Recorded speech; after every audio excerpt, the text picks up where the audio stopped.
Listen, Eve. I created an interest in Forex trading in 2019 December, immediately after finishing my Form 4. I got someone to take me through Forex around 2020.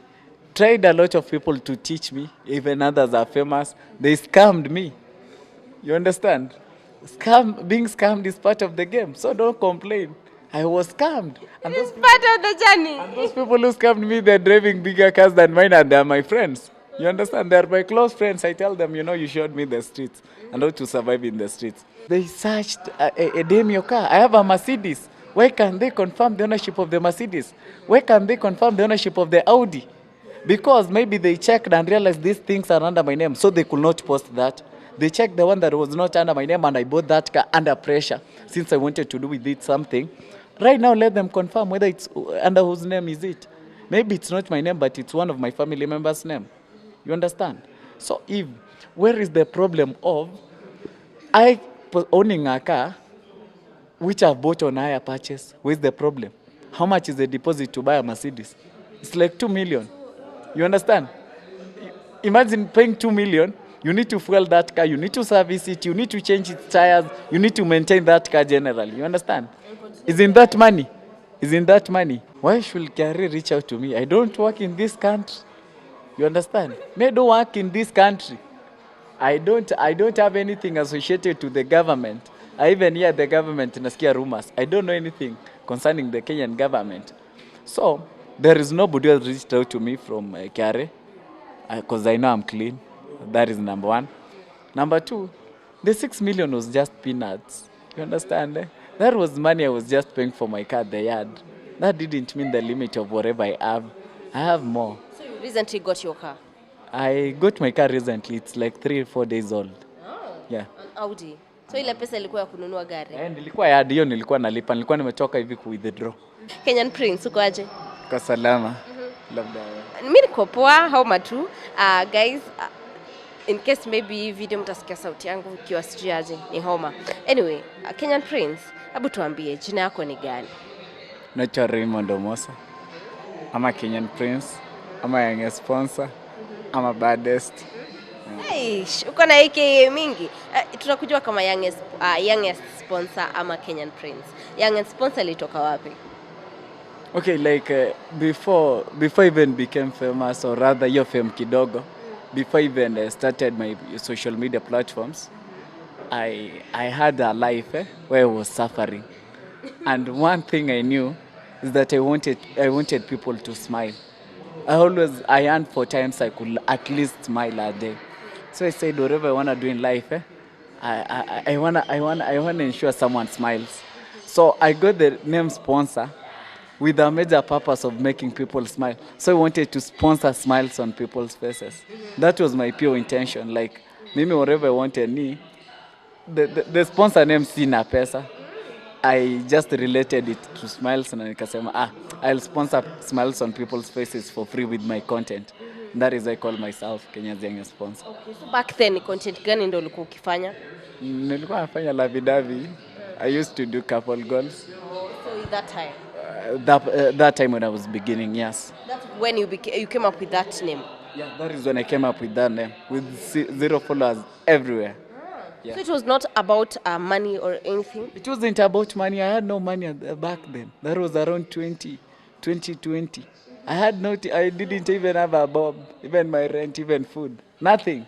Even clothes. Nothing. What about Kenyan Prince? Where did it come from? I was trying to figure out which name I'm going to call myself on social media. And the name that came earlier was Kenyan Prince. And on social media, most platforms, unakuanga na majina mbili, unaona? Then I was like, I'm doing couple goals, and I need a name to call my now family at that particular time. And I was like, okay, Prince family. And since I have the Kenya's youngest sponsor then, why not a Kenyan Prince? And that is how I came up with the name.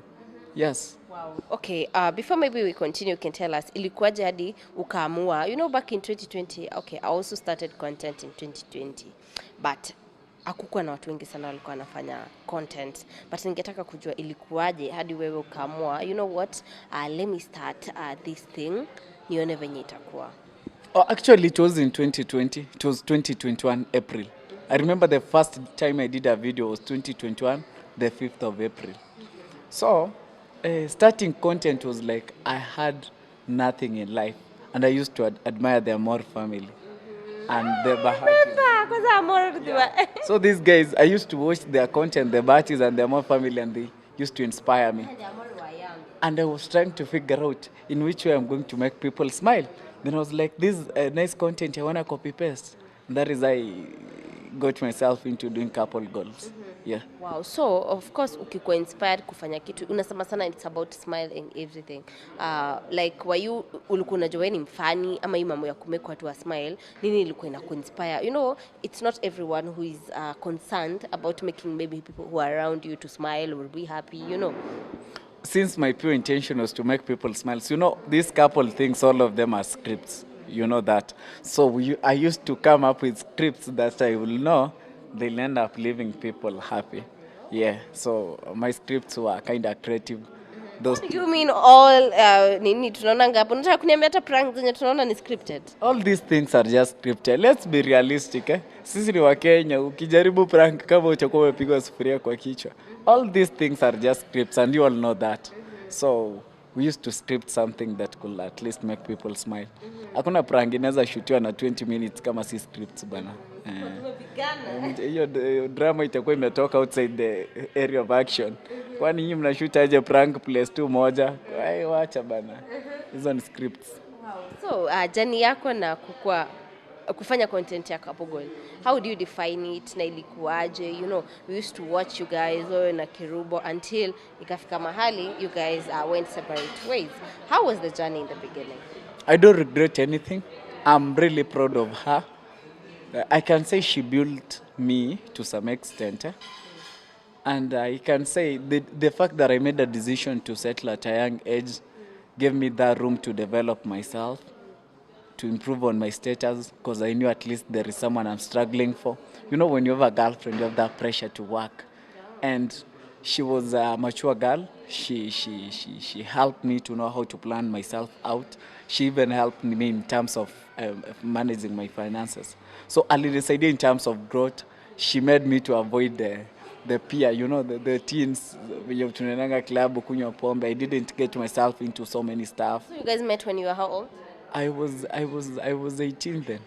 I was 18 then, yes. So yeah, it ilinisaidia in terms of growth. It was a nice journey.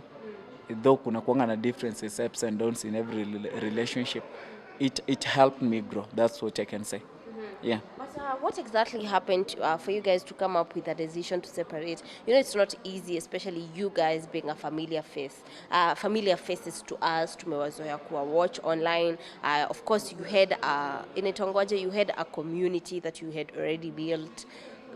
Unajua kuna watu maybe mliacha wamekuaruzwa na story yenu, you know. I'd like to know what exactly happened. So actually we didn't break up long ago. I know people know that we did it long ago. Yeah. But we've been together up to recently. It's like a month since we decided to part ways. Not even a month, like 3 weeks since we part ways. So sometimes but tumeishi kuona nyinyi mliachana sijui lini kitambo. Because social media, we decided to do different content. We were featuring into different things. We needed to make more money. So you lied. You know, we want social media to make money. You're online to make money. And we are here for business. And we need to make it business. You understand? So we did break up recently. And you know, sometimes when you get money and you've never had money, unachanganyikiwa kidogo. In the process, kila mtu alikuwa na kiburi. Nobody was willing to calm down. And yeah, that is how it happened.